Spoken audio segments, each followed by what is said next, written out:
America और Iran के बीच बढ़ते तनाव का असर अब भारत पर भी साफ दिखाई देने लगा है। हालात इतने गंभीर हो गए हैं कि भारत सरकार ने अपने नागरिकों की सुरक्षा को लेकर बड़ा फैसला लिया है।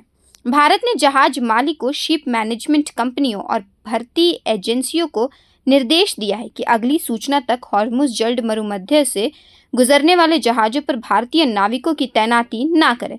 यह निर्देश directorate general of maritime administration यानी डीजीएमए ने जारी किया है।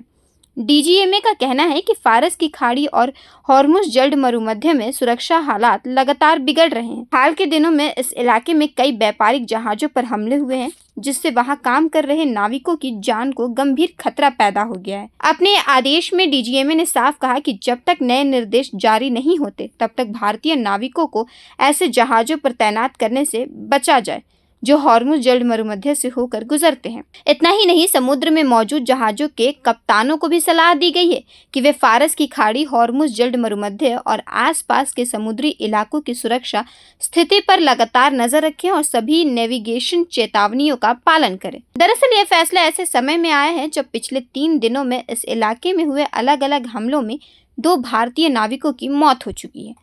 पहले नाविक थे बिहार के गोपालगंज के रहने वाले 31 वर्षीय रोहन कुमार, जिनकी मंगलवार को हॉर्मुज़ जल्द मरुमध्य में 2 अमीराती ऑयल टैंकरों एमटी मोम्बासा और एमटी अल बहियाह पर हुए मिसाइल हमले में मौत हो गई। वहीं दूसरे भारतीय नाविक पुणे के 30 वर्षीय हेरम कर्मकर थे। वह ओमान के तट के पास MVGF गैलेक्सी नाम के कार्गो जहाज पर हुए हमले के बाद लापता हो गए थे।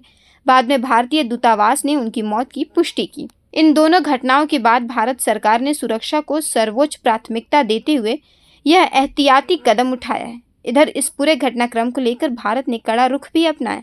मंगलवार को विदेश मंत्रालय ने भारत में मौजूद ईरान के प्रमुख राजनयिक मोहम्मद जवाद हुसैनी को तलब किया और भारतीय नाविक की मौत के मामले में अपना कड़ा विरोध दर्ज कराया।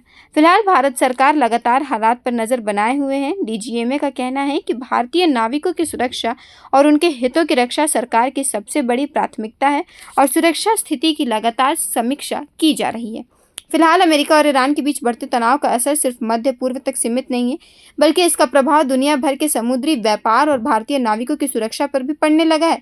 ऐसे में अब सबकी नज़र इस बात पर है कि क्षेत्र में हालात कब सामान्य होते हैं और भारत अपने अगले कदम क्या उठाता है। फिलहाल के लिए इस खबर में इतना ही। हर बड़ी अपडेट्स के लिए जुड़े रहिए प्रभात खबर के साथ। धन्यवाद। प्रभातखबर.com, विश्वास वही, रफ्तार नहीं।